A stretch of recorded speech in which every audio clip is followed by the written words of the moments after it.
Okay, hi everybody. This is part 2 of repairing the air intake tubes on a 300 or a 310 Ultra. As we talked about in part 1, they're split near the top and hanging down.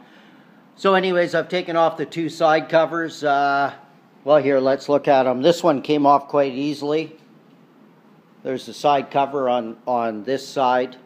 It's quite easy. There's a bolt and a nut at the back, 10 millimeter. There's a bolt and a nut, 10 millimeter. And this one here is the castle nut. And it comes off quite easy. It's not a big deal. So let's go through it in proportion here so you know where you are. There's your castle nut, 10 millimeter. 10 millimeter bolt here. So you know where you are. 10 millimeter. There's a nut on the back side. You have to go inside. I used an extension and just held it. Not a big deal. Same thing here. The bottom one, there's a bolt going through with a nut on the inside. Same as the other side, but the other side is a little bit trickier. This side, you have your reverse lever. It's the same bolts, not same, everything there is the same. But what I did is I put the reverse lever in this position. I also had to take the gas cap off. I'll show you how I did it. I marked it, and I'll show you why I marked it. This chain, you cannot pull this off. You see where your gas cap sits? You can't pull this side cover off with the gas cap on.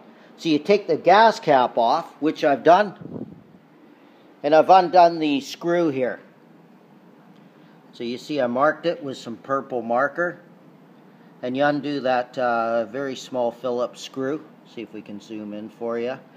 And so you undo the screw, and you detach the cap from this little bead type wire thing.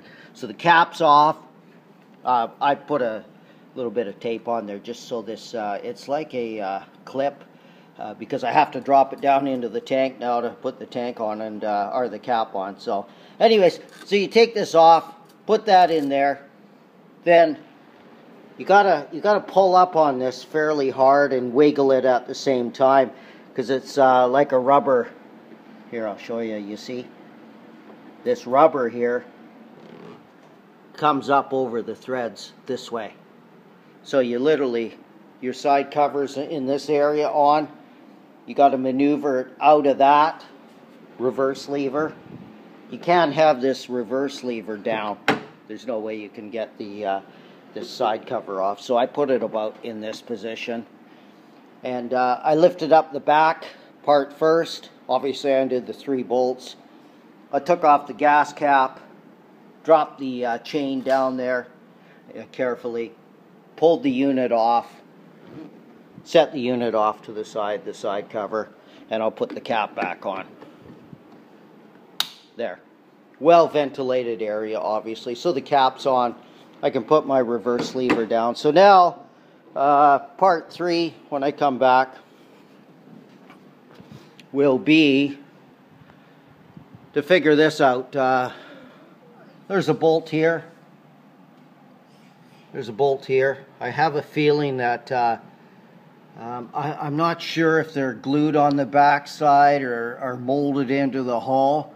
I don't think they are. I think I've had these undone, these front ones, a long time ago when I was fiddling around. So I'll work on these, 1, 2, 3, and try to lift this unit up carefully, just part way, so I can have easy access to these tubes. And I talked earlier about pulling the tubes right out. I'm not sure I'm going to do that. I might just try to get something down inside with epoxy to seal it off, and I'll show you again my plan. Something like this. So this part will, this smooth part, not the piano or the bellows type, this smooth part actually fits in here. It fits in there. I've already tested it on the back, so we'll see. And I'm not sure. We'll talk about that in part 3. And for any Kawasaki guys that have had these apart, this must be some type of vent. I'll just guess it's a fuel vent, but I do not know yet. I'll have to trace it. Maybe in part 3 I'll have an answer for that. Just off the top of my head, it might be some type of fuel vent. Okay, so that's part 2 complete. I'll be back in a while.